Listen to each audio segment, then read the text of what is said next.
I les persones que pateixen algun tipus de trastorn mental continuen estant estigmatitzades, sobretot a l'hora d'entrar al mercat laboral. En aquest punt, la feina de les associacions és clau. Una d'elles és la Fundació Ampans, que entén 31 persones i els ajuda a trobar i a mantenir la feina. Des de fa 13 anys, Ampans ofereix el servei prelaboral a persones amb malalties mentals cròniques en edat de treballar que volen reinserir-se.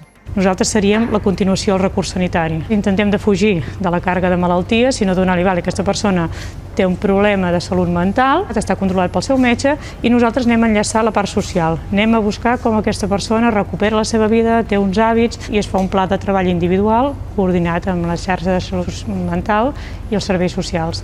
Les persones que tenem tenen moltes habilitats i moltes capacitats que de vegades estan com amagades o adormides i aquí les fomentem. Aquí fem activitats, formacions i molts projectes per lluitar contra l'estigma. Més del 80% de les persones amb problemes de salut mental no tenen feina. Aquí se'ls ensenyen habilitats per incorporar-se al món laboral. Les socials, l'empatia, l'escolta activa, el treball en equip. M'agrada les botigues, vaig fer un curs de neteja. M'agradaria treballar.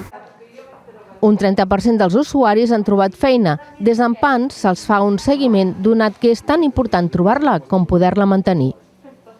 He estat els últims anys una mica inestable. M'han ajudat moltíssim a tornar a recuperar un altre cop la normalitat i aviam si puc recuperar una feina. Està demostrat que la feina és una bona eina terapèutica, per tant, a més de formacions, promouen activitats laborals com el taller de fusteria.